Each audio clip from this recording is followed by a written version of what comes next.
Join Cell Academy, Goa's best coaching for IIT, JEE and medical exam preparations for class 7 to 12. Register today for Cell Talent Search exam for class 6 to 12. Admissions are now open for repeaters medical batch for NEET 2022.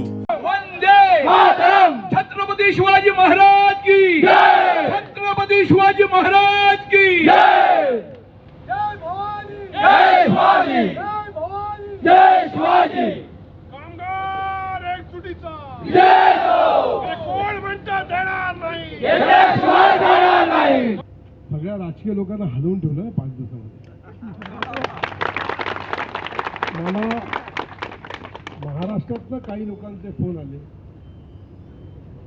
आम्ही मध्यस्थी करू का, इथपर्यंत ज्या वेळेला phone येतात आणि आपली जो काय प्रचार यंत्रणा फेसबुक आणि व्हॉट्सअप ग्रुपवर कामगारांच्या इतकं काय ते गेलेलं आहे, या 5 दिवसामध्ये तुम्ही इथल्या राजकीय लोकांना कसं काय हलवून ठेवलं असाल हे साधारणतः अंदाज नक्की येतो. जाण आहे असं आम्ही समजतो आणि त्यांनी बोलवलं किंवा मी स्वतः जातीने लक्ष देऊन निश्चितपणे येतात मार्ग काढीन. हा जर पॉझिटिव्ह अप्रोच असेल तर निश्चितपणे मंगळवारपर्यंत आपण थांबूया. माननीय मुख्यमंत्री निश्चितपणे आपल्याला न्याय देतील अशी मी आशा बाळगतो, अशी ग्वाही देतो. आणि त्यांना मी पुन्हा एकदा सगळ्यांना, सगळे राजकीय नेते, जे विरोधी पक्ष नेते अगदी म्हणजे दिगंबर कामत असू देत किंवा आपले काल आलेले आमदार वगैरे जे जे होते, काही पक्षाची मंडळी ज्यांनी आपल्याला सपोर्ट केली, त्याचा आपल्याला या आंदोलनात फायदा झाला. आणि निश्चितपणे आपण वज्रमूठ ठेवून कामगार एकत्र आल्यानंतर, एकवटले आल्यानंतर काय करू शकतो हे जे काय आपण गोव्याच्या जनतेला, गोव्याच्या सगळ्या कामगारांना दाखवलं, ते निश्चितपणे या ठिकाणी आम्हाला बऱ्याच काही गोष्टी कराव्या लागते. असं की कामगार कायदे सगळे धाब्यावर मानूनच इथे काम केले जातात आणि म्हणून ह्याचा एक वेगळा पायंडा पाडू.